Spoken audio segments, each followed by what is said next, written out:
Soy Marix Aranguren. Prosiguiendo con el primer ciclo virtual de conferencias jurídicas internacionales, Uniacademia tiene el gusto de presentarles al doctor Edilberto Melo Rubiano, quien abordará el tema sobre la manifestación de la voluntad contractual en medios digitales.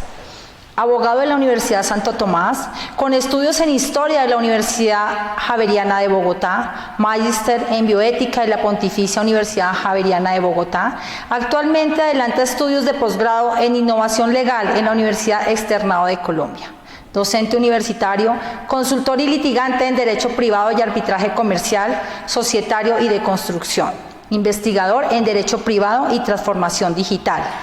de la Facultad de Derecho de la Universidad Santo Tomás, investigador del colectivo académico Josep Maria Boczynski, OP de las Facultades de Ingeniería Electrónica y Derecho de la Universidad Santo Tomás, miembro joven del ITCA, International Council for Commercial Arbitration, miembro elaborado de la Alianza Interamericana de Abogacía Oral en San Diego, California, Estados Unidos. Miembro de la Red Juvenil de Arbitraje de las Cámaras de Comercio de Bogotá y Medellín. Bienvenidos.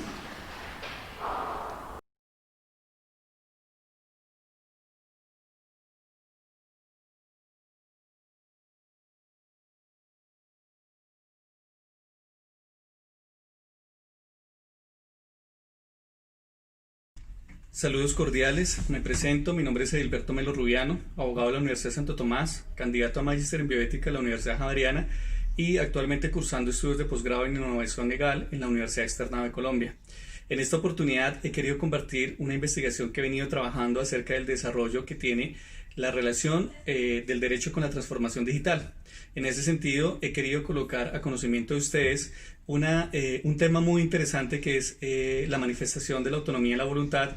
contractual por medio de la transformación digital, de los elementos de la transformación digital. En ese sentido, quiero comenzar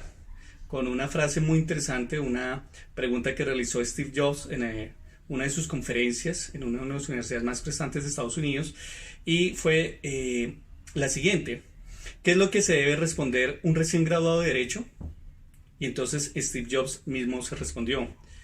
pienso que nadie debería ser un abogado, pero ir a una clase de leyes puede ser bastante útil, porque te enseña a pensar de cierta manera. Esa frase, esa pregunta que Steve Jobs se realizó y que también se respondió, me permite dar un telón de lo que va a ser la exposición que les voy a compartir. Porque en efecto en el siglo XXI y más en el contexto de la pospandemia que estamos viviendo alrededor del mundo y también en Colombia, la profesión de abogado se está transformando. La profesión de abogado viene surtiendo una revolución muy importante, pero con este acontecimiento mundial del COVID-19, digamos que ha generado una crisis honda en esos parámetros tradicionales, en esa manera tradicional en que los abogados, ya sea litigantes, asesores, docentes, jueces, y en demás actividades donde ejercemos nuestra profesión, pues nos venimos desarrollando. En ese entendido, la pregunta de Steve Jobs y la respuesta que él mismo se realiza invita a dar un paso al lado frente al tradicionalismo, a la manera como hemos venido desarrollando nuestra profesión, y darle la bienvenida, actualizarse, ilustrarse sobre los desarrollos tecnológicos, ya que para muchos de ustedes será de notable conocimiento el hecho de que en el campo de la tecnología, los desarrollos, las invenciones, los resultados que se dan muchas veces superan a las respuestas que el derecho tiene frente a las problemáticas que suscitan esos desarrollos, esas creaciones, esas invenciones. Por eso es que hemos decidido, para comenzar nuestra exposición, en primera instancia citar a Steve Jobs. Así las cosas, entonces el contenido que vamos a presentar en nuestra exposición va a ser el siguiente. En primer lugar, vamos a hacer alusión al modelo vigente del derecho contractual colombiano, especialmente haciendo alusión a esa convergencia entre el modelo tradicional y algunos elementos tecnológicos que ha desarrollado la legislación y la jurisprudencia recientemente. En segundo lugar, vamos a hacer alusión a lo que es el desarrollo de la tecnología desde la historia a través de las etapas. En tercera instancia, vamos a hacer alusión a lo que se debe entender por la transformación digital en el contexto de lo que es la cuarta, inclusive algunos autores llaman la quinta revolución industrial, para, en cuarto lugar, hacer la relación ya, la simbiosis muy práctica, por medio de ejemplos de lo que es la relación entre el derecho colombiano vigente y la tecnología. Ya allí aterrizaremos en un campo supremamente interesante y es el derecho actual con influjo tecnológico, con influjo digital,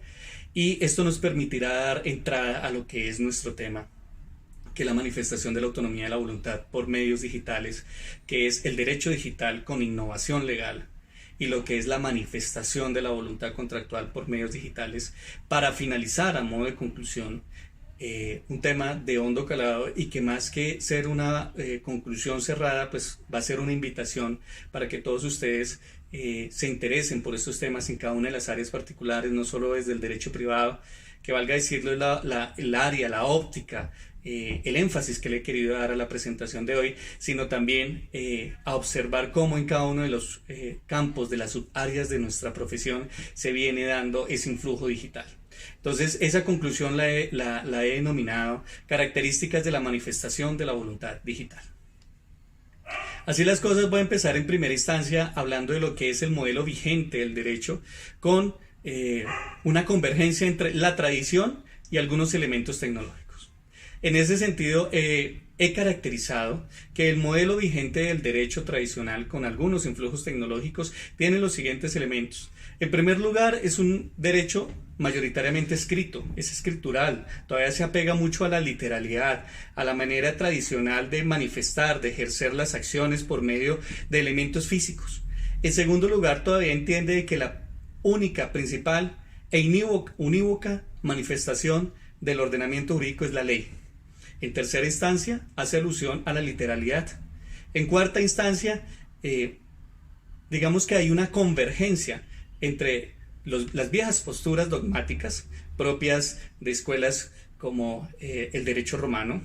el derecho continental, con algunas influencias exógenas,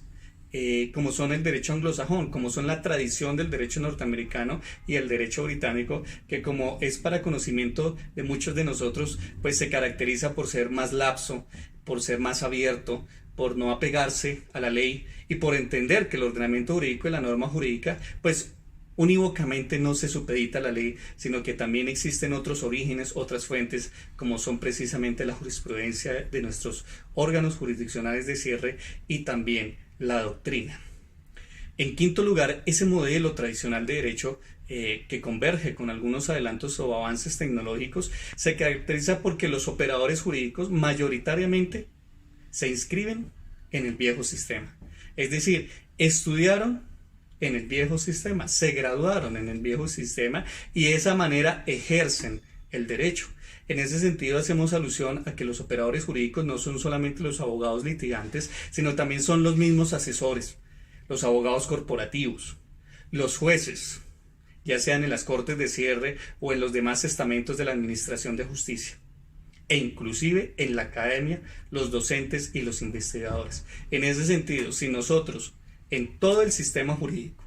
seguimos manejando, seguimos apersonalizándonos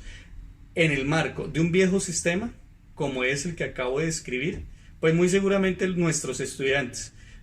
nuestros colegas, también se van a inscribir en esa escuela. Finalmente, y en último lugar, ese modelo que les estoy haciendo alusión se caracteriza y se expresa muy materialmente, muy notablemente, en que los planes de estudio de la mayoría de las facultades de derecho de nuestras universidades en el país no tienen, carecen o en su defecto no contemplan en su núcleo fundamental formación de nuestros estudiantes de derecho sobre la implicación, el desarrollo, la relación del derecho y de la tecnología. Ya pasando en segundo lugar al desarrollo que ha tenido la tecnología, pues digamos que algunos historiadores de la ciencia, que es una especialización de este campo de las ciencias sociales, han establecido que han existido por lo menos 4 o en algunas ocasiones 5 épocas del desarrollo tecnológico de la humanidad. En primer lugar, hacemos relación a la época de la subsistencia, que fue aquella donde las personas, donde los seres humanos recogían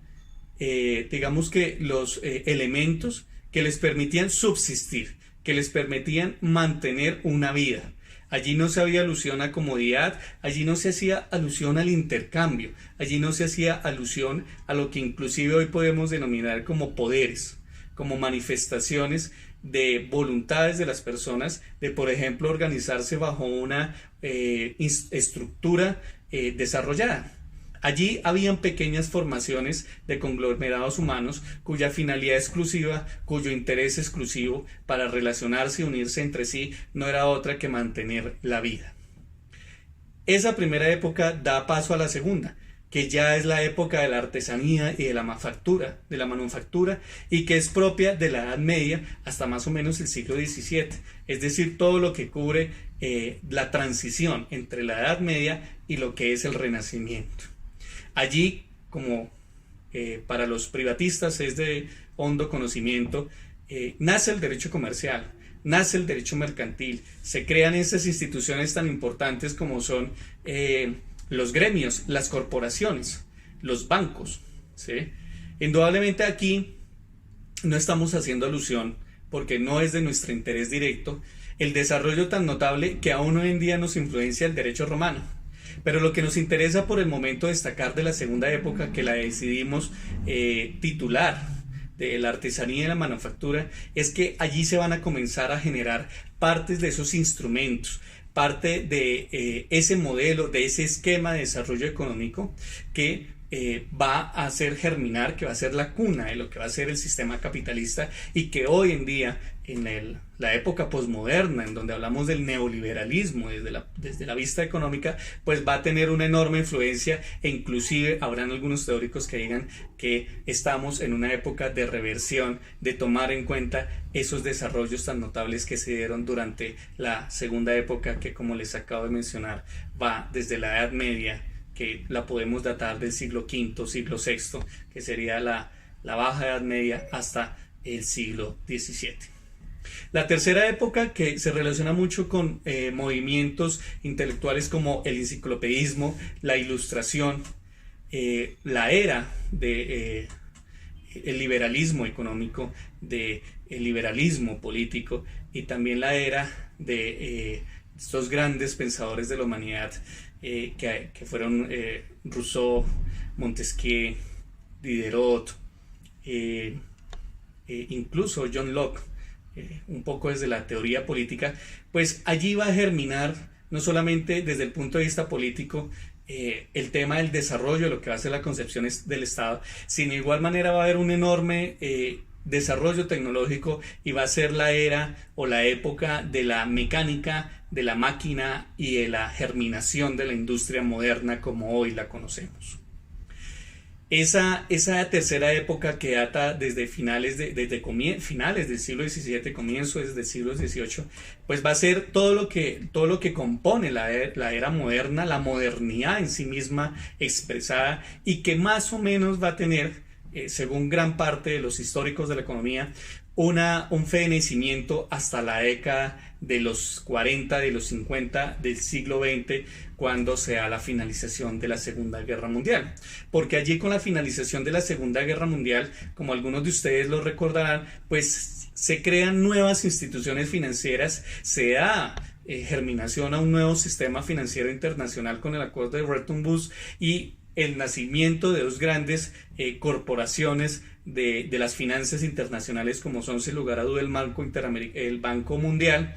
el Fondo Monetario Internacional, y pues en nuestro continente el Banco Interamericano de Desarrollo, y unos años después la Corporación Andina de Fomento, en el marco de lo que va a ser el Sistema Andino de Integración. Pasando de esta tercera época, pasamos ya a una cuarta, que la hemos decidido denominar la cuarta época o era de la información, y esta comienza a comienzos de los años 60 del siglo XX y va hasta la primera década del siglo XXI, y como Zygmunt Bauman, un ilustre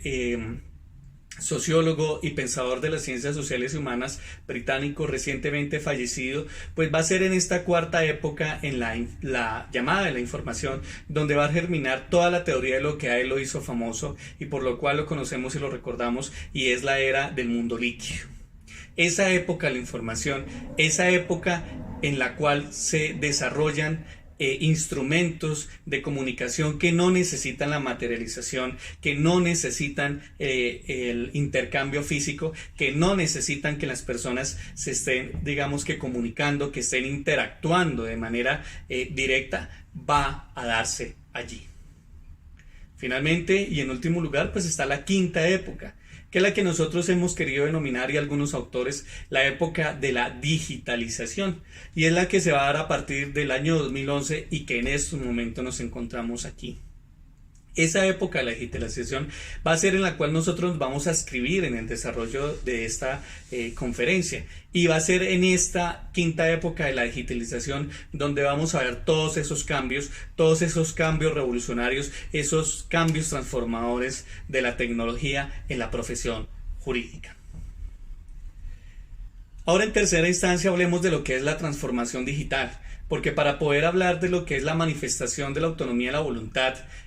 contractual por medios digitales, pues sin lugar a duda tenemos que hacer alusión a lo que se entiende por la transformación digital, ese concepto, ese contexto del cual hace alusión algunos teóricos, como les mencionaba anteriormente, sobre la quinta época, que es la era de la transformación digital. En ese sentido hemos querido denominar, llamar, conceptualizar, explicar de una manera muy sencilla la transformación digital. De esa manera la explicamos como la capacidad de las organizaciones y de las personas para adaptarse a los rápidos, primera característica importante, cambios provocados por la generación, segunda característica, de nuevas necesidades, tercera característica, de utilizar nuevas herramientas tecnológicas, cuarta característica, tales como la Big Data, el Internet de las cosas, la inteligencia artificial, la impresión en tercera dimensión, el cloud computing, entre otros. Esa es para nosotros la transformación digital, la capacidad de las organizaciones, de las personas humanas, de las personas físicas, de las instituciones, es decir, del todo el conglomerado de la humanidad, para adaptarse a los cambios y a las necesidades que genera la utilización de nuevos desarrollos tecnológicos como los que les acabo de mencionar. La transformación digital no es exclusivamente un campo que sea de monopolio de las ingenierías, de las mal llamadas en este momento ciencias exactas. También le incumben a las ciencias de la salud, a las ciencias económicas, administrativas y contables, a las ciencias humanas, y dentro de las ciencias sociales, por supuesto, que tienen hay veces se mezclan con las ciencias humanas, pues indudablemente está el derecho, la ciencia jurídica. ¿Cuáles son las características más fáciles para identificar cuánto estamos frente a un elemento de transformación digital? Pues son las siguientes. Primero, se habla de un lenguaje técnico, no es un lenguaje fácil, es un lenguaje codificado, por ejemplo algorítmico, el sistema binario, que no es de fácil entendimiento para una persona que de pronto va a adentrarse por primera vez en el campo de la transformación digital.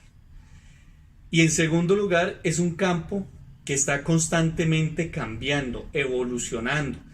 de tal manera de que en la transformación digital podemos llegar a decir que lo que hoy es, mañana no necesariamente será lo mismo. Ahora bien, esa definición de transformación digital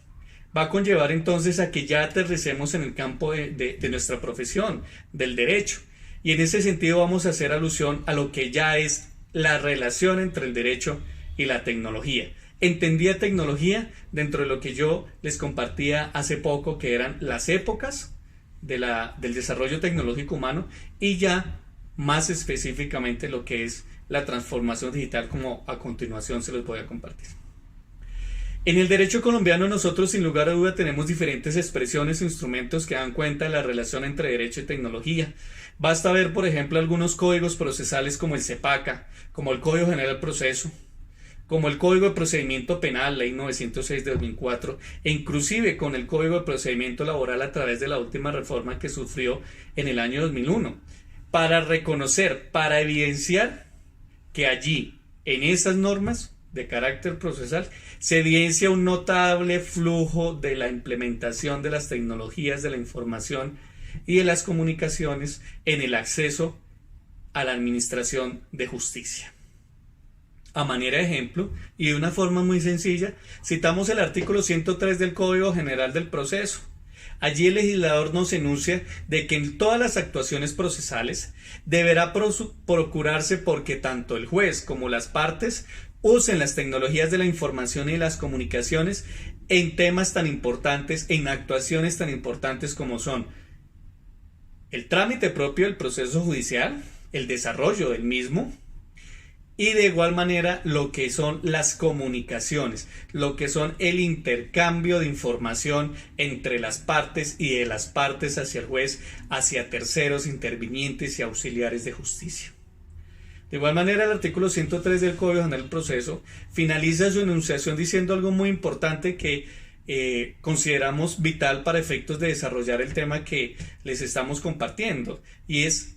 la utilización de las TICs. La utilización de las TICs busca agilizar y facilitar que cualquier persona que decida buscar el acceso a la justicia efectivamente lo encuentre. Ya específicamente, hay algunos campos de notable influencia digital y de notable influencia tecnológica en el derecho colombiano. En primera instancia vimos el artículo 103 del Código General del Proceso. Pero vamos a ver a continuación, les voy a compartir otros ejemplos, otras situaciones, otras experiencias en el derecho colombiano que han permitido hablar de transformación digital. En primera instancia hablamos de la jurisdicción constitucional. Y allí hablamos de dos sistemas de inteligencia artificial supremamente importantes. El primero, que se llama Prometea, cuyo desarrollo se llevó a cabo el año pasado, que era para seleccionar tutelas de la Corte Constitucional exclusivamente del sector de la salud. Y actualmente, desde hace más o menos unas 3 semanas, el sistema Pretoria, que viene a generar un desarrollo más, digamos, avanzado del Prometea, en donde ya no solamente va a seleccionar tutelas de la Corte Constitucional en el área de la salud, sino que va a seleccionar todas las tutelas que llevan a revisión de todos los despachos del país para la protección de los derechos fundamentales. En segunda instancia se hace alusión al arbitraje virtual, Ley 1563 de 2012 y demás normas concordantes que consideran que es posible desarrollar este medio de solución de controversias a través de la utilización de herramientas virtuales y en este sentido se consideran un elemento muy importante, un antecedente muy importante en lo que tiene que ver con el desarrollo tecnológico del derecho colombiano. En tercera instancia se hace alusión a dos ejemplos muy importantes de la Superintendencia de Sociedades. En primera instancia, en primer lugar, se alude al sistema Ciarelis, que es el sistema de inteligencia artificial para la resolución de litigios societarios. Este sistema, que fue creado en el año 2018 y que a la fecha sigue funcionando, está a cargo de la Delegatura para Asuntos de Solución de Controversias Societarias. Este sistema de inteligencia artificial Ciarelis fue el primer sistema como tal de inteligencia artificial que existió en nuestro país y que, como les acabo de mencionar, aún sigue vigente. Y en segunda instancia está el llamado módulo de insolvencia, recientemente colocado en funcionamiento hace aproximadamente unas también 2 semanas en la Superintendencia de Sociedades, y que tiene la finalidad de utilizar inteligencia artificial para poder desarrollar de una manera más rápida, más eficaz, oportuna e integral todas las solicitudes de insolvencia que presenten tanto los comerciantes como las sociedades mercantiles en vigencia del decreto 806 de 2020, que es, digamos, por un lado, el que moderniza la administración de justicia en lo que tiene que ver con la utilización de las TICs, y también el decreto 702 del mismo año, que, como es de conocimiento para algunos de ustedes, pues desarrolla lo que llamó el doctor Juan José Rodríguez Espitia profesor del externado, en un diplomado, el Fast Track de Insolvencia, ¿no? Unas herramientas jurídicas procesales muy concretas y temporales para que se puedan dar el derecho, le puede dar la oportunidad a aquellos comerciantes y a aquellas sociedades comerciales que deseen reestructurarse y continuar el ejercicio de su actividad económica. En ese sentido, entonces, el sistema de inteligencia artificial de módulo de insolvencia MI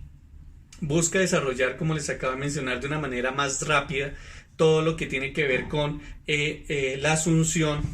la recepción y la aprobación del trámite de solicitud de insolvencia o reestructuración empresarial del que habla el decreto 702 y pues también un poco la ley 1116 de 2006. También hacemos alusión al ejemplo de la ejecución de garantías mobiliarias, de igual manera a lo que es la modalidad de teletrabajo en el ámbito laboral y finalmente un antecedente muy importante que hoy en día se ha colocado muy de moda a partir de la pandemia y el aislamiento preventivo obligatorio que tuvimos que desarrollar la mayoría de habitantes del país y que fue el comercio electrónico, y en este sentido pues se encuentra como un importante antecedente del influjo tecnológico en el derecho colombiano la ley 527 de 1999. Ahora bien, ¿cuál es el derecho digital?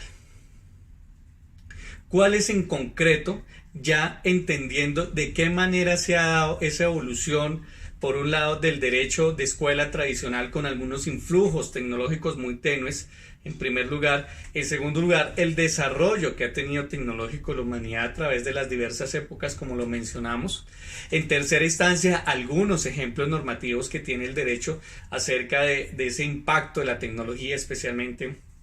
de las TICs en la evolución, en el desarrollo, en la ejecución de esos mandatos y esos valores y esos principios que guían al ordenamiento jurídico. Pues todo eso se materializa de una manera ya muy práctica en ese binomio entre derecho y tecnología a través de las siguientes figuras. En primer lugar, los jueces de robot. En segundo lugar, los smart contracts, o también denominados contratos inteligentes. En tercer lugar, las fintech, como nuevas formas o alternativas de financiación a través de medios tecnológicos. En siguiente lugar, los bitcoin, ¿no? Las criptomonedas, como una forma muy concreta, muy ejemplificativa de ese desarrollo de nuevas formas de financiación. De igual manera, pues aquí hacemos alusión a los blockchain. También desde el influjo penal pues se hace alusión de ese desarrollo de eso que llamamos derecho digital, es decir, ese binomio, esa unión entre derecho y transformación digital, de la ciberseguridad, de la ciberdelincuencia, ¿no? Del delito transnacional. También hacemos alusión, cuando hablamos de derecho digital, de los tratamientos de datos de la nube, ¿no? La ley de protección de datos, no sé si es de conocimiento de muchos de ustedes, está teniendo una reforma en el legislativo colombiano porque busca implementar esos cambios de la transformación digital en esta norma, pues ya que muchos de ese decálogo de principios, de esas normas que contienen el régimen de protección de datos personales, pues indudablemente se está quedando corto frente al notable desarrollo de la tecnología en estos momentos. Finalmente hacemos alusión a otros dos ejemplos de derecho digital y son, por un lado, las pruebas digitales, que hoy tan de moda están, por medio de que ya no podemos acudir a un estrado judicial, sea en la jurisdicción ordinaria o sea en la jurisdicción arbitral, sino que nos toca acudir a las herramientas de las TICs, de la transformación digital, de la virtualidad, para poder hacer esa práctica de las pruebas dentro de los procesos. En ese sentido, dentro del derecho digital se hace alusión a pruebas digitales. Y finalmente, un sistema muy interesante, del cual nosotros también hemos venido desarrollando una investigación y que fue objeto de una presentación, de una ponencia en un evento de investigación en la Facultad de Derecho de la Universidad de Santo Tomás, y que fue el sistema Tulmi. Ahora sí, ya teniendo en cuenta toda esa generalidad, todo ese contexto que, digamos, nos permite caracterizar y entender ese desarrollo entre la tecnología y el derecho, pues pasemos entonces a lo que es en concreto la manifestación de la voluntad por medio digital. Y para eso tenemos en primera instancia que hacer alusión a una definición muy sencilla de autonomía privada de la voluntad. Y por eso invitamos al doctor Fernando Inestrosa a que nos dé una definición de ella. El doctor Fernando Inestrosa decía en su Tratado de las Obligaciones que la autonomía privada, en una proximidad etimológica, es el poder de darse a sí mismo normas, muy relacionado con la herencia kantiana de la concepción de libertad, que aplicada al negocio jurídico o contrato, se concibe como la facultad reconocida a los particulares por el ordenamiento estatal para disciplinar por sí mismos sus propias relaciones, atribuyéndoles una esfera de intereses y un poder de iniciativa para la reglamentación de los mismos. Es decir, para nosotros la autonomía privada de la voluntad es ese poder, es esa facultad, es esa garantía que el ordenamiento estatal le otorga a las personas para poderse relacionar entre sí, para poderse dictar a sí mismo normas en el desarrollo o a través de vínculos como por ejemplo el negocio jurídico o contrato, o a través de otras modalidades como las que vamos a ver a continuación y que derivan precisamente de la transformación digital. Aquí no hacemos alusión por temas de tiempo, por temas de especialidad, acerca de la autonomía privada de la voluntad en su versión material o también denominada negocial, y por otro lado la autonomía privada de la voluntad en su expresión conflictual, las cuales sin lugar a dudas son muy importantes, pero que serán, si todo sale bien y si digamos se presta la posibilidad de ser expuestas ya de manera muy concreta en otra oportunidad, ya que esa autonomía privada de la voluntad negocial o material y esa autonomía privada de la voluntad conflictual también van a tener una transformación, un cambio por medio de la influencia digital en el derecho. De ahí de entender en el contexto de lo que estamos haciendo alusión de lo que es la autonomía privada de la voluntad, pues pasemos a la figura más importante, la figura por antonomasia por la cual se manifiesta esa voluntad de nosotros los privados, y es precisamente el contrato. Y el contrato tiene dos definiciones muy sencillas, una desde la óptica negocial y otra desde la vista jurídica. Desde la óptica negocial, el contrato es sencillamente la materialización, la expresión de la negociación y la formalización de unas condiciones particulares entre dos o más partes. En ese sentido, es dable recordar que cuando nosotros en el pregrado veíamos clases de obligaciones y veíamos el negocio jurídico o el contrato como fuente de las obligaciones, pues nos explicaban nuestros profesores de que, por un lado, pues las partes cuando eran bilaterales en un negocio jurídico, pues podía ser unipersonal o pluripersonal. Y eso es importante tenerlo en cuenta porque la manifestación de la voluntad expresada por medios digitales va a tener un notable cambio, hasta el punto de que una parte se puede conformar de muchas personas, como lo vamos a evidenciar a continuación. Y por otra parte está el contrato desde una conceptualización jurídica, un poco más técnica. Y en ese sentido el artículo 864 del Código de Comercio nos da una definición lo bastante acertada para efectos de lo que estamos exponiendo aquí. Y me permito leer la textualidad de la norma. El contrato es un acuerdo de dos o más partes para constituir, regular o extinguir entre ellas una relación jurídica patrimonial, y salvo estipulación en contrario se entenderá celebrado en el lugar o residencia del proponente y en el momento en que éste reciba la aceptación o la propuesta. Veamos que la segunda parte del 864 del Código de Comercio, pues digamos que no nos interesa un poco en este momento porque está haciendo alusión al régimen de oferta, contraoferta y aceptación de la misma. Pero lo que sí nos interesa para los efectos de ver esa simbiosis entre derecho y transformación digital es esa conceptualización técnica de lo que es el negocio jurídico, que es un acuerdo de dos o más partes para constituir, regular o extinguir una relación jurídica, que para efectos mercantiles pues tendrá una naturaleza y que sea de contenido patrimonial. Ahora bien, si ya hemos dicho ulteriormente de que la autonomía privada de la voluntad se expresa por medio del negocio jurídico y que estamos adentrándonos en lo conforme también los antecedentes que hemos mencionado del influjo de la transformación digital y el desarrollo tecnológico en el derecho, pues entonces en ese sentido tenemos que prever una posibilidad de que haya un contrato digital, de que haya un contrato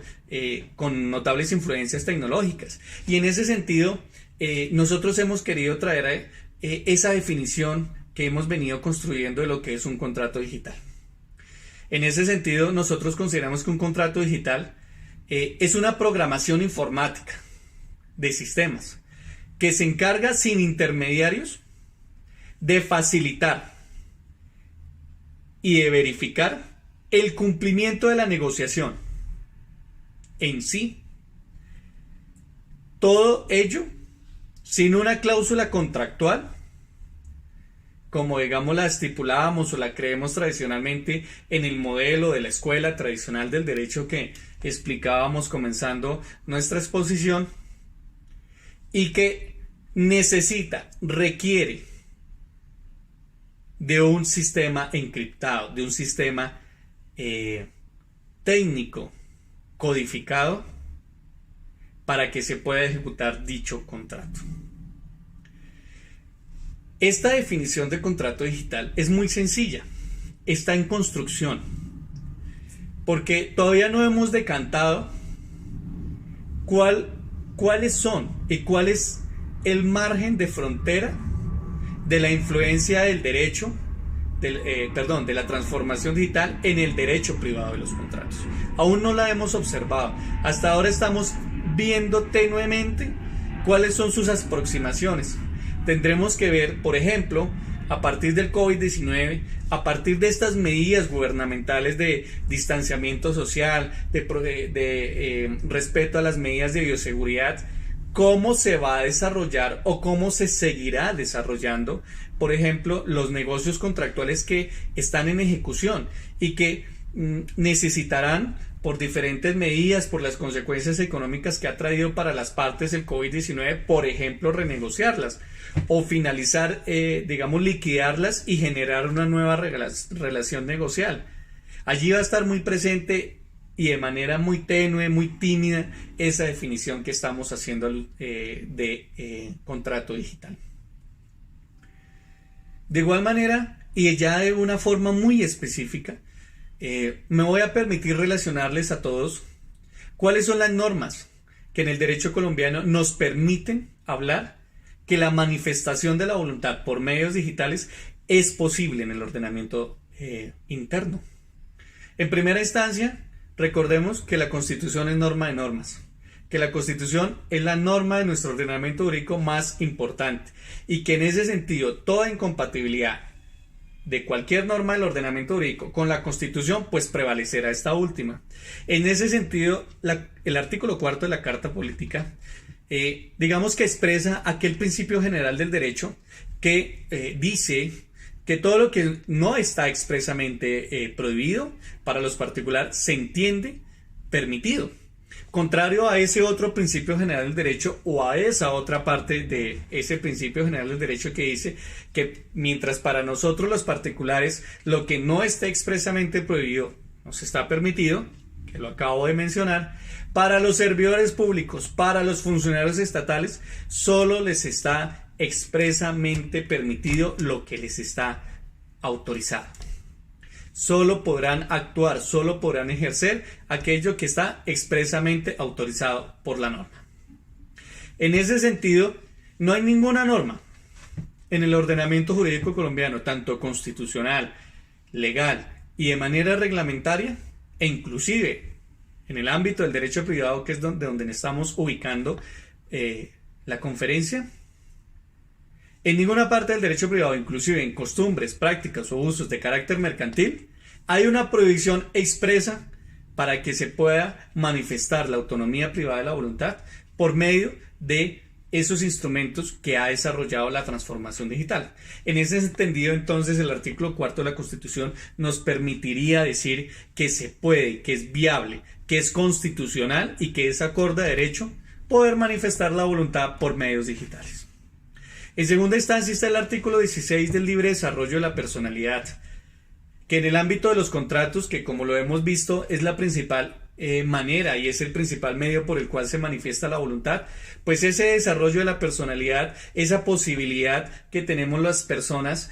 a partir del reconocimiento del artículo 16 de la Carta Política, de poder desarrollar relaciones negociales, de relaciones sociales, relaciones familiares, y que no nos está expresamente prohibido poderlo desarrollar por medios tecnológicos, salvo lo que enuncia textualmente la misma norma, es que no nos involucremos o no desconozcamos hasta el punto de violar el derecho de los demás. Eso es lo que, digamos, en la ética tradicional se llama el principio de alteridad. De igual manera, el artículo 333 de la Constitución, que para muchos de ustedes les recordará esos principios que son la libertad económica, el modelo de economía social de mercado, el respeto por el bien común y la dirección del sistema económico por parte del Estado colombiano. Es decir, la manifestación de la autonomía de la voluntad por medio de instrumentos digitales permiten de que esa libertad reconocida, de que ese modelo de economía social de mercado y de que ese respeto y baluarte tan importante como es el bien común se pueda materializar a través de las negociaciones, a través de los intercambios que realicemos las personas en uso del libre desarrollo de la personalidad. Ahora bien, la autonomía privada de la voluntad, de una manera tradicional, vista desde el punto de vista negocial, pues nos indica algunos parámetros, algunas reglas sobre la manera en cómo nosotros podemos, digamos, que materializarla. En ese entendido, se pueden dar reglas como las siguientes. ¿Puedo contratar o no contratar? ¿Puedo elegir mi contraparte o el contratante? ¿Puedo elegir optar por cualquier formato contractual, por cualquier negocio jurídico del catálogo legis, es decir, del que establece el ordenamiento jurídico, de los contratos atípicos o también llamados nominados? O también en uso o en materialización o acudiendo al derecho que me otorga el ordenamiento jurídico de utilizar, de desarrollar mi autonomía de la voluntad, pues puedo elegir usos, prácticas y costumbres de contenido económico para estipular las condiciones, las cláusulas, el contenido de la relación jurídica que más me convenga a mí y le convenga a mi cocontratante. Esas reglas que acabo de hacer alusión, que materializan la autonomía privada de la voluntad, permiten también hablar que es posible expresarla por medios digitales, ya que va a permitir, ya que va a generar una mayor interacción, un dinamismo más propio de las necesidades que se requieren en este momento para satisfacer las necesidades y para reconocer los intereses que las personas tenemos en nuestras relaciones socioeconómicas. De igual manera, la manifestación de la voluntad por medios digitales hereda un elemento muy importante de la autonomía privada de la voluntad desde la escuela tradicional del derecho privado, y es que materializa, es una herramienta que concretiza principios generales del derecho tan importantes como la buena fe, la debida diligencia, o como en el derecho norteamericano anglosajón, se denomina el due diligence, y otros deberes o principios propios de por ejemplo, de la escuela francesa de los contratos privados, que serían los deberes de lealtad, los deberes de equilibrio contractual y de información, que son derroteros, que son guías, que son estandartes que las partes deben de siempre tener en alto al momento tanto de negociar el contrato, como de suscribirlo, como de ejecutarlo. En otras palabras, la buena fe, la debida diligencia, la lealtad,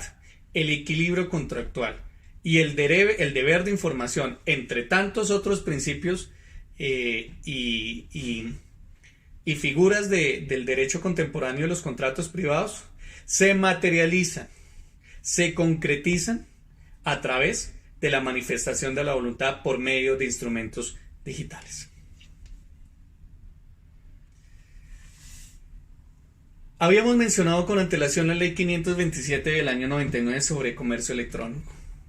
Allí se dice en la norma de mención que por un lado está todo el régimen de lo que tiene que ver con firma digital, firma electrónica, y por el otro lado todo lo que tiene que ver con mensajería de datos. Ese régimen de firma digital y firma electrónica y ese régimen de mensajes de datos materializa un principio muy importante del influjo de la tecnología en el derecho y que se constituye en el puente que permite unir a estas dos áreas del conocimiento, el principio de equivalencia funcional. Algunos habrán escuchado de este concepto, pero de pronto no tengan clara la denominación. ¿Qué significa? Yo les voy a compartir mi conceptualización básica. El principio de equivalencia funcional significa de lo que tiene los mismos efectos en el modelo tradicional del derecho, que es físico, que se apega a la ley, que es intuite persone, que requiere de esa materialización, que requiere de esa presencia física de las partes al momento de celebrar el negocio jurídico, pues esos mismos efectos que de cumplirse en debida forma genera para el derecho, al punto de que el derecho lo tiene que respetar y darle plena validez, pues también va a funcionar si nosotros acudimos a medios electrónicos, si acudimos a medios digitales. Es decir, la ley 527 de 1999 de comercio electrónico, firmas digitales, firmas electrónicas y mensajería de datos es una herramienta que más de 2 décadas después de haber sido promulgada por el legislador colombiano, se constituye en una herramienta importantísima para hablar de algo que nosotros vamos a hacer alusión en la parte conclusiva y que me permito adelantar. Primero, que es viable hablar de autonomía de la voluntad expresada por medios digitales en Colombia. Es posible, está permitida, está reconocida por las normas jurídicas colombianas. Y en segunda instancia, ya tenemos mecanismos legales, ya tenemos herramientas que el ordenamiento jurídico nos dan para que podamos desenvolver esa autonomía de la voluntad. Es decir, esas dos conclusiones que acabo de mencionar son muy importantes porque nos permiten decir que no solamente ya estamos mirando como el vecino allá de lejos que se está dando la transformación digital en otras áreas. En el derecho también se está dando, y más con la pandemia del COVID-19, pero de igual manera también tenemos herramientas para poderla recibir, porque la transformación digital no es un invasor, la transformación digital se tiene que entender como un amigo que viene a uno a ayudarle para poder mejorar las cosas en las condiciones actuales en que nos encontramos. Ahora bien, el doctor Eric Rincón Cárdenas, a propósito de los smart contracts, o también llamados contratos digitales, ha dicho que ya se vienen desarrollando en Colombia, que ya existen smart contracts en ejecución en este país, pero que principalmente son contratos de mutuo dinero. Esto es importante tenerlo en cuenta, porque ese smart contracts de mutuo se ha desarrollado principalmente a través de las fintech, a través del medio de blockchain, y por medio de la utilización de criptomonedas. Ya hay algunos bancos o entidades financieras que han comenzado en sus departamentos de transformación digital a innovar, a pensarse, a crear propuestas de cómo aplicar la transformación digital en los contratos que ellos tienen, en las vinculaciones contractuales negociales que ellos tienen con sus tarjeavientes, con sus usuarios. Sin embargo, hasta este momento nosotros no tenemos conocimiento de cómo se ha dado esa transformación digital. Sin embargo, pues en este momento es dable tener en cuenta, por ejemplo, notables avances de la vivienda por medio de Aviplata, de Bancolombia por medio de Nequi, en torno a facilitar por medios digitales la inclusión, la bancarización de las personas que no tenían un producto financiero. Sin embargo, dejando una reserva muy importante en relación con esos avances, consideramos que lo que estamos haciendo alusión acá se aplica, se especifica en el derecho de los contratos. Ahora sí, a modo conclusivo, como lo habíamos mencionado al comienzo de en nuestra presentación y cuando estábamos haciendo alusión de cuáles iban a ser las partes de nuestra exposición. ¿Cuáles son las características concretas de la manifestación de la autonomía de la voluntad por medios digitales en Colombia? Que como lo acabamos de mencionar, es posible no solamente hablar, sino también aplicar. Primero, no requiere la presencialidad de la persona que desea manifestar su voluntad. No requiere la presencialidad, porque estamos haciendo alusión a mecanismos tecnológicos, a mecanismos digitales que, como lo hemos explicado, pues desmaterializa, saca del entorno físico esa germinación, ese transporte de la información donde va la autonomía de la voluntad como si fuera un pasajero en un tren. Segundo, importantísimo, ya las partes, por ejemplo, que están negociando un contrato tecnológico, un contrato digital, ya no requieren hablar el mismo idioma, ya no requieren traductores, ya no requieren que sea un contrato que esté traducido en los idiomas de ellos. No, porque la transformación digital, el lenguaje digital es un lenguaje universal que va a aplicar en todas las condiciones y en todos los países y frente a todas las personas sin discriminación. En este sentido, se considera que la manifestación de la voluntad por medios digitales, a diferencia de lo que ocurre en el medio tradicional, que es una autonomía expresada mediata, porque requiere de un negocio jurídico, de un contrato, de un documento físico, generalmente, aquí no se hace alusión, aquí es instantánea, aquí es inmediata. En tercera medida, como lo enunciamos hace algún tiempo en la exposición, es una manifestación que está, digamos, acompañada por un lenguaje algorítmico, un lenguaje de sistema binario, y que por lo tanto, para darle seguridad negocial a las partes, para darle seguridad jurídica a esa persona que está manifestando su voluntad por medio digital, pues va a estar encriptada. Es decir, va a generar un mayor nivel de seguridad del que tradicionalmente nosotros estamos abocados a practicar. Por ejemplo, nosotros o muchas de las personas que, digamos, no son profesionales, no tienen conocimientos de la técnica jurídica, consideran de que es seguridad negocial la autenticación de un documento. Efectivamente, la autenticación de un documento por parte de notario, pues efectivamente corrobora o presume de que son ciertos esos hechos, de que esa voluntad que se ha expresado en ese documento pues está acorde a la ley. Sin embargo, si lleva a existir una consecuencia que sea contraria al ordenamiento derivada de ese documento autenticado, pues por regla general el notario está exonerado de responsabilidad. Es decir, aún con el fenómeno o la figura de la autenticación, presentamos un notable índice alto de inseguridad jurídica, de inseguridad negocial. En la manifestación de la autonomía de la voluntad por medios digitales no se presenta eso. Siguiente, lo habíamos mencionado. La manifestación de la voluntad por medios digitales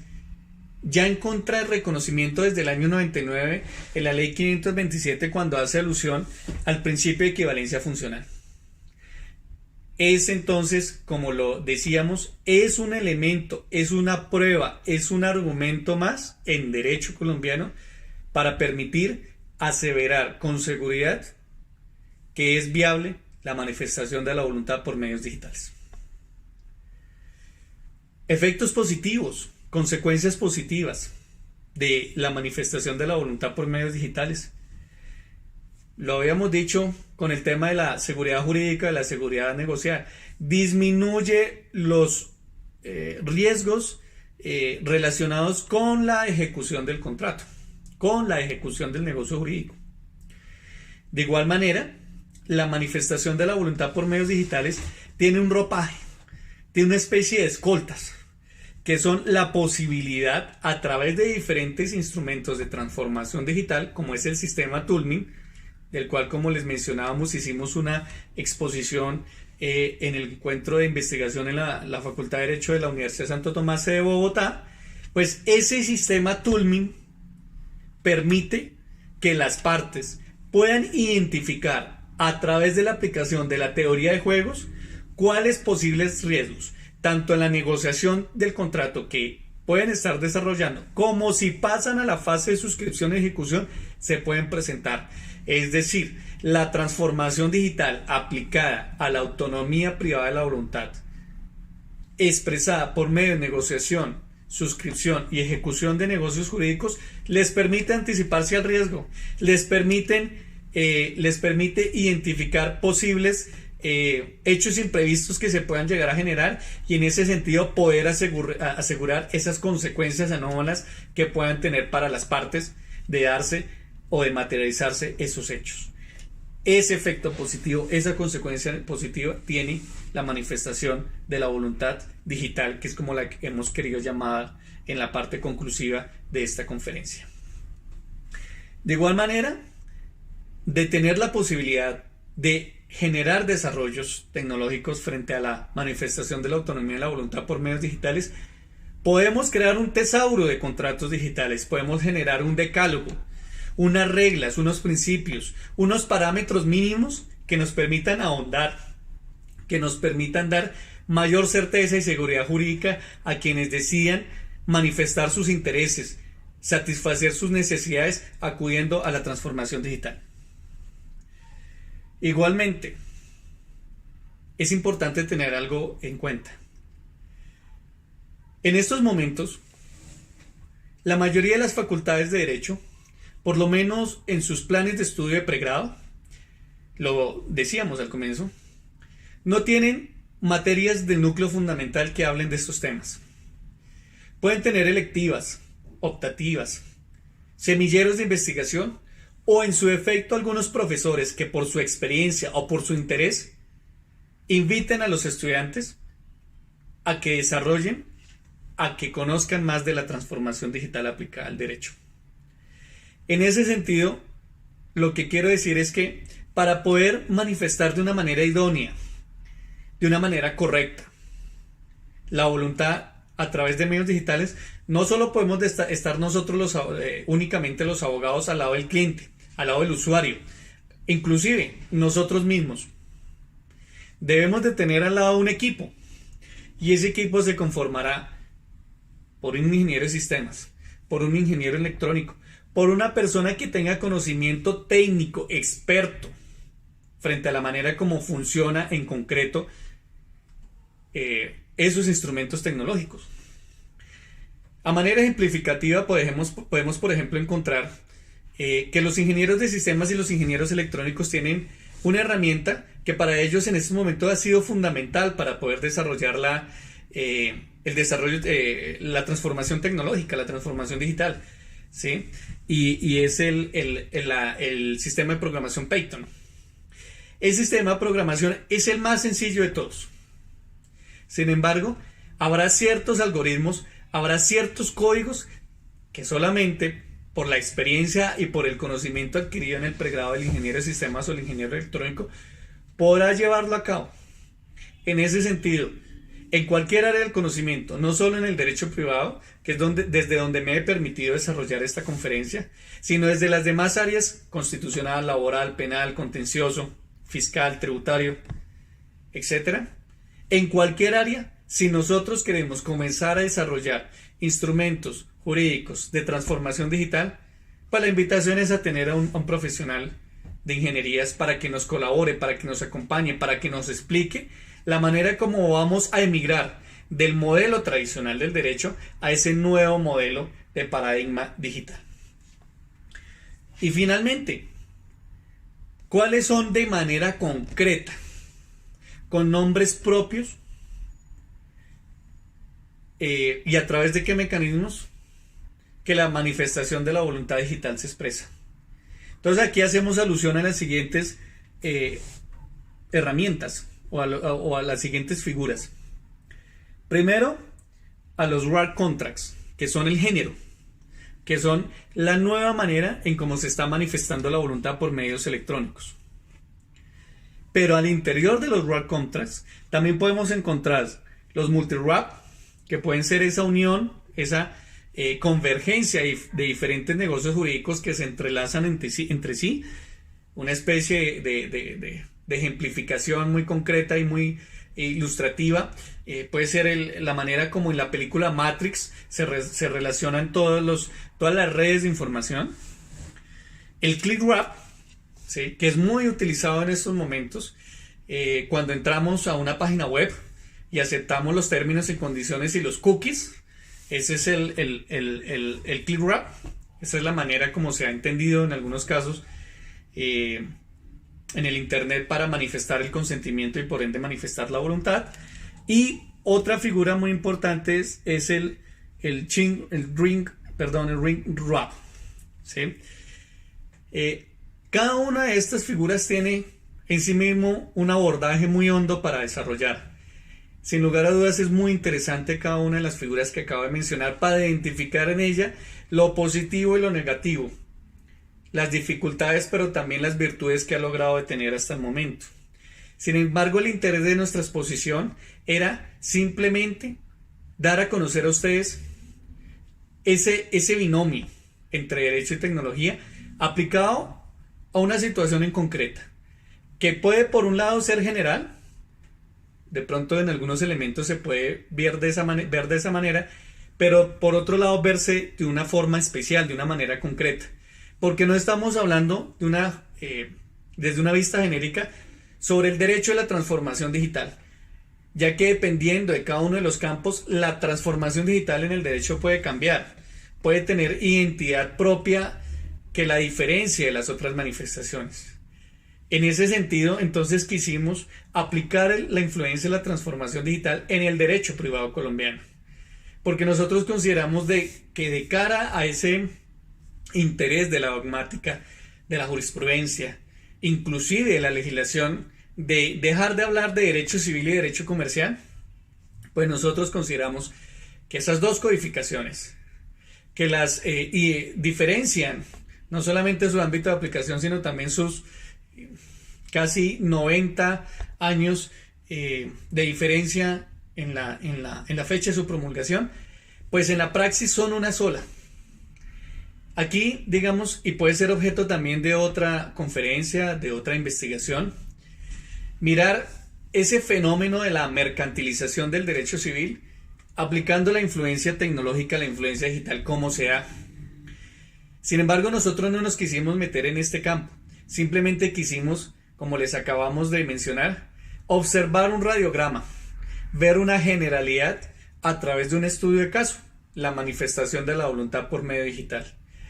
En ese sentido, consideramos que es, sin lugar a dudas, importante seguir trabajando estos temas, no solo en el derecho privado, sino también en las otras áreas del derecho. Y de igual manera, si algunos no tuvimos formación en nuestro pregrado y por distintas causales no podemos cursar un posgrado, porque ya hay posgrados en esta área en Colombia, pues por lo menos a través de estos medios como los que ha desarrollado Uniacademia, y a quien deseo darle mi agradecimiento profundo por permitirme generar este espacio para poderles compartir esta investigación, pues la misma transformación digital nos está dando la respuesta, así no la tengamos en nuestros labios. El Internet, el acceso a la información web, nos va a permitir adentrarnos en este universo tan importante y tan interesante, ¿sí? Ya no puede haber excusa de que no tenemos conocimiento de qué es la firma digital, que no sabemos qué es la firma electrónica, que no conocemos, que no entendemos cuál es el principio de equivalencia funcional del mensaje de datos, que la presunción que aboca el mensaje de datos, como por ejemplo el correo electrónico, es importante para efectos probatorios. El decreto 806 de 2020, que para muchos de nosotros que somos litigantes, pues constituye un reto en sí, porque es una nueva forma de ejercer la función de defensor y de protector y de representante de los derechos de las personas ante un estrado judicial. Porque ya el estrado judicial ya no es físico, el estrado judicial es un computador, es un celular. Estos espacios, estas investigaciones nos permitirán entender esos escenarios tan prácticos y de qué manera poderlos ejercer de una forma de vida, de una forma exitosa. Para algunas personas,